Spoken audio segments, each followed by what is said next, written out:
Anyway, so I asked Bill and a few other guys what you'd like to hear about tonight.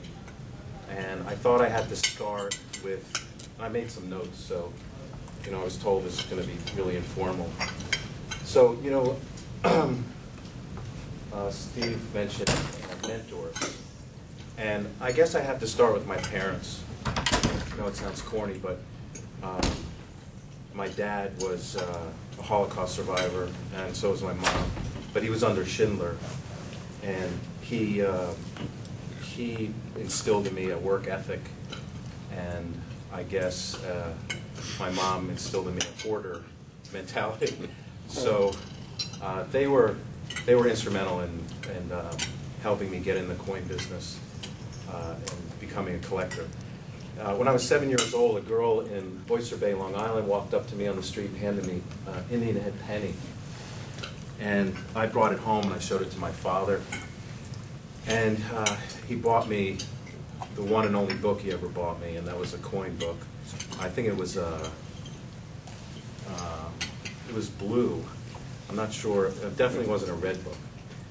And I went on to learn a lot about him because of coins. He wouldn't talk much about what happened, but he would tell me that after he got out of the camps, he worked with agents in the black market trading $20 gold pieces. So as time went on, I learned about these things. But there's been a number of mentors in my career, and I say that lightly, my career, because it's been tremendous fun. I think we're all extremely lucky to be involved in this, and every day I try to remind myself how fortunate I am to be able to sit in a room, get paid, some people think overpaid, to look at great coins. So I guess I have to start at about 10 years old, when life really began for me, when I met John Albanese at a garage sale. So I would scan the local newspaper and I would look for coins in garage sales. And I came across one, and I had my mom drive me over there. And there's John sitting with his jacket on, literally in a garage. And he starts jacking with my mom right away, because he does that, that's his shtick. And my mom starts busting his chops. And he offers me a silver dollar for $30. So my mom goes, "Wait, what's wrong with you? $30 for a silver dollar?" And they start going back and forth, and he immediately takes to her, and he tells us, "You should buy this coin because 10 or 20 years from now it's going to be $700 or $800. And we think he's insane, We don't buy the coin, but I go into a coin shop called Rab Coin Shop. Do you remember the date of the coin? It was an 81S. I go into the Rab Coin Shop, and there's John working there. So now I'm at 11 years old. He hires me. So we're working this Rab Coin Shop. Now, when you talk about mentors, you talk about people who show you the right way to do business, taking the high road, teaching you about ethics and integrity.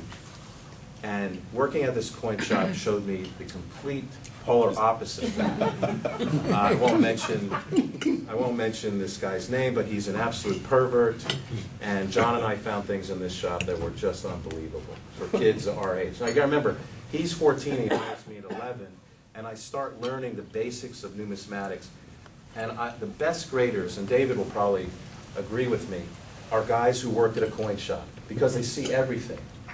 And you see people walk in, you learn to deal with the public. You buy silver, you understand melt, you understand red book and how to use it. You make relationships with people. And what time frame? When were you 11? This was 11.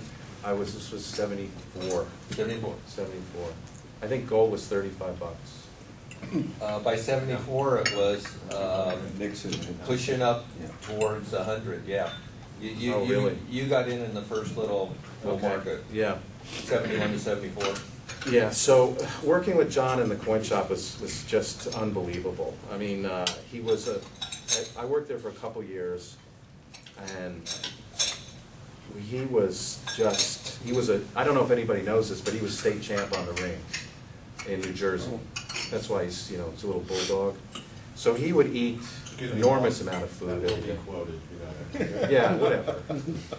You guys will Mark calls John Little Bulldog. Yeah. Kevin's myth, not dispelled. That's what he asked me to call him.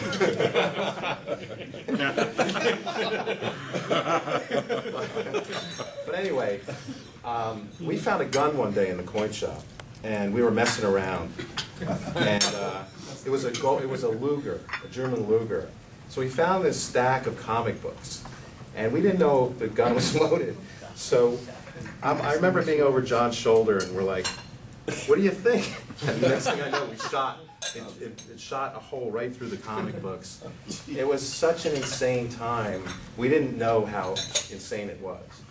But I know that I'm kind of focusing on John because when I mentioned my parents and the Holocaust, so it was a very, very traumatic time for me prior to becoming involved in coins. And I think a lot of us here, if you'll admit it, had some trauma, at least the coin dealers, had some trauma in their life that guided you towards something that you could sort of disappear into. And coins, for me, was fantastic. I mean, I just became obsessed with it.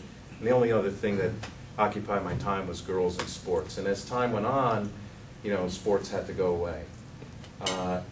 And I lived in a very, very backward town. I grew up on a chicken farm, and I was the only Jewish kid in my high school. And I got my ass kicked one day. I was on a soccer team, and I got in a fight, and I broke a kid's arm, and 6 guys just beat the crap out of me. So my mom was having nightmares, and of course John is my best friend at the time, and he did something that has to be told, and I don't think I've ever told anybody else.